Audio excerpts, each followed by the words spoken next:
Hi, this is attorney Katie Frekhtman, and today we're breaking down the question, what should I do if I was involved in an apartment building accident?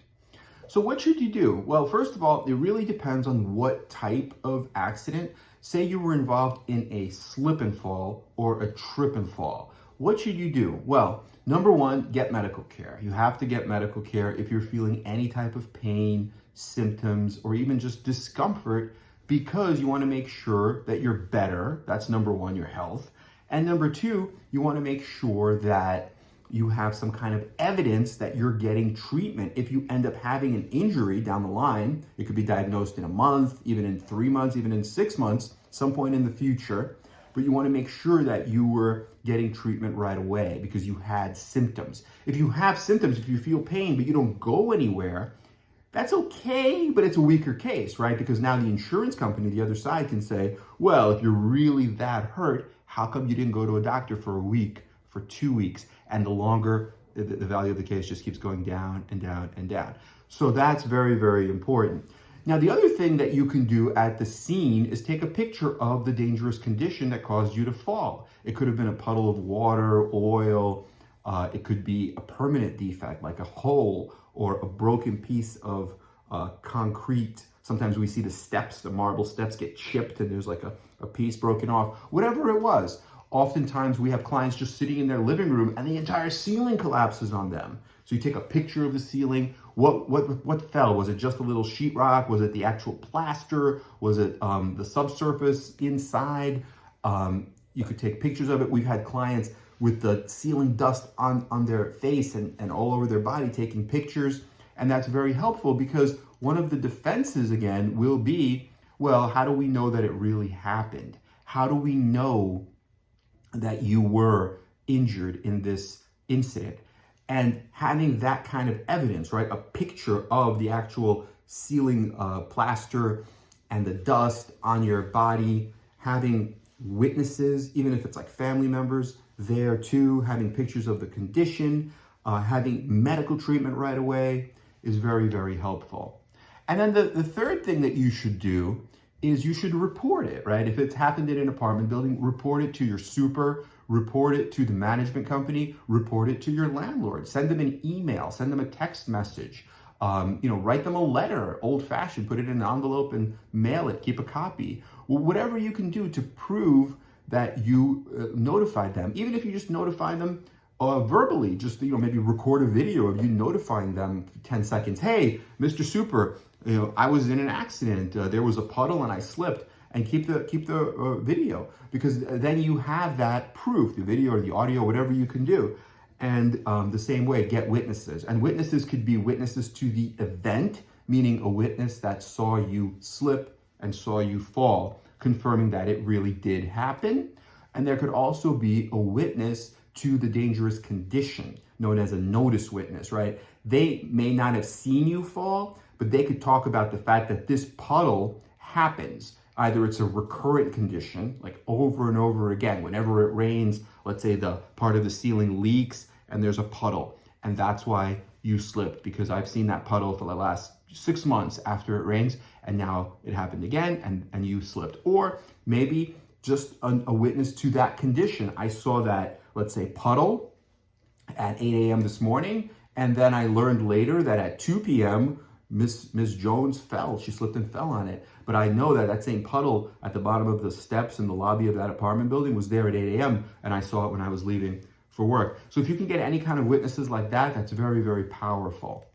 And then, so these are the types of things that you would do the day of, right? The day of your injury. But there are also things that you can do together with your attorney during the preparation phase. This is more like 3 months to 6 months after the injury. And these are things like doing internet searches, right? Finding prior similar incidents. Like we just had a case where somebody fell and they fell because of a leak.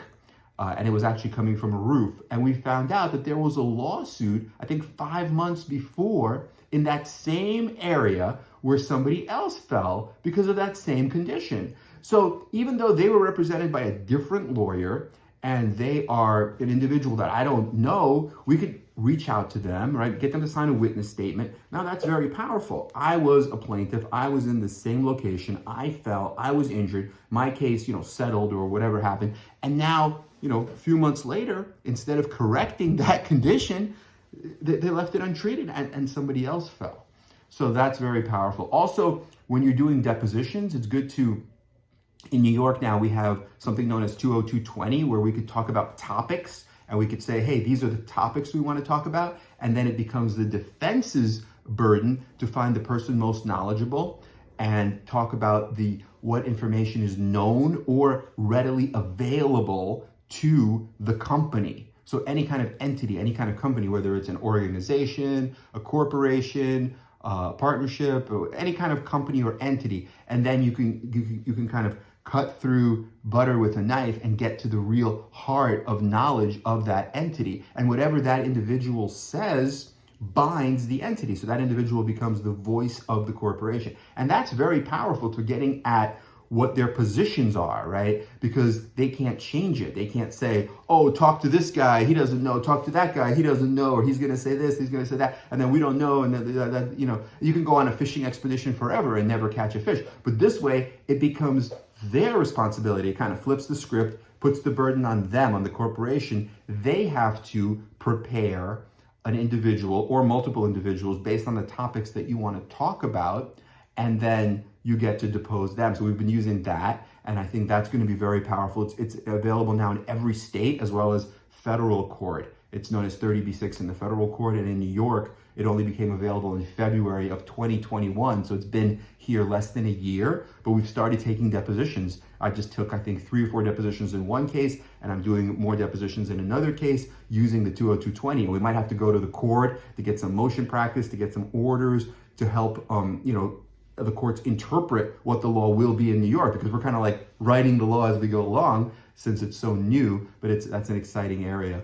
And so the other things you can do in discovery is like find former employees. So for example, if you fall in an apartment building and the super is produced by the apartment building and the super says, oh, we don't have any puddles, we're so clean, we're so good. Well, why is he saying that? Because he wants to keep his job. Because the company, the management company, is telling him to say that, right? They're preparing him. So he's just a headpiece of the defendant. He's not going to tell you the truth. But if you find the former porter, the former employee who either left or was terminated, they might come and they might tell you the actual truth of what's happening. We just did it in another case where it was very, very powerful. A former worker, a laborer, came in and said, look, it was so bad. These guys had so many opportunities to fix this hazard, and they didn't do it over like 5 or 6 months that I had to go, and I just happened to have training in that field, even though that wasn't even my job, and I just did it because I felt sorry for the poor tenant.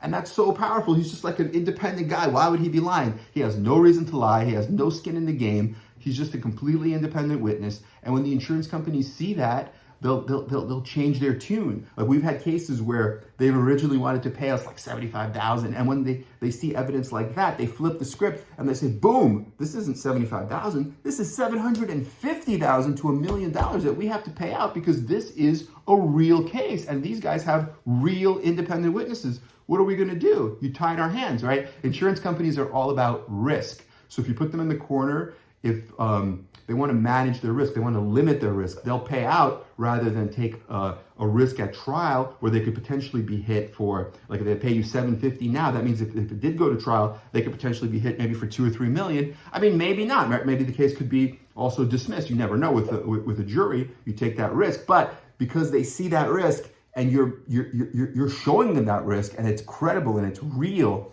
and you have a strong reputation, then they're gonna pay out. So that's very, very important.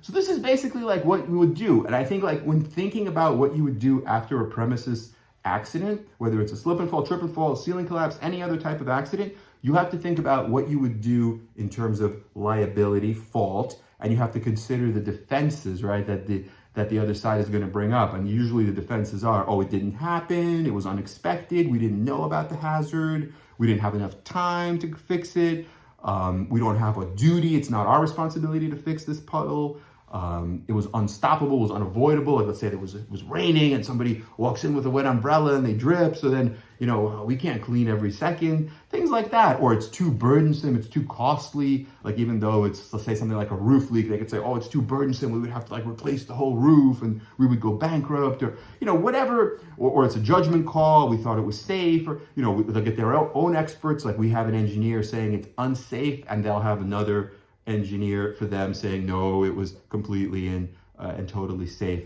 So those are the kind of things that they talk about with respect to liability. And when you get to damages, to the injuries, they also have defenses. They say, oh, you didn't get hurt here. You were hurt before. You're just trying to claim this incident as, like a payday, even though you were already hurt. Or sometimes they might say, you know what, you got hurt afterward. Like, you weren't hurt in this, but you might have had something else happen afterward. Like, how do we know that you were hurt here? Or they could say, oh, you're all better now. Like, yeah, you were hurt, but, you got better. Come on. You're not still hurt. It's not permanent. It's not life-changing. And that's something that they often say. Or if you really are hurt, then what they'll say is, well, you should have been better. Like, a normal person would have been better. So the fact that you're not better must mean it's something wrong with you. Like, you didn't get the surgery, you didn't fail to mitigate or lessen your damages, your injuries by getting the right treatment. It's not our fault, it's your fault. So basically they'll try to blame you, blame the victim. So when building a case, you have to think about those defenses and become bulletproof, and right from the beginning, build a house of bricks so that they can't attack you, and have that armor. And that's very important. So let us know if you have any questions. I hope this has been helpful, but this is the types of things I think you should do if you were involved in an apartment building accident. Okay, talk to you soon, everybody. Bye-bye.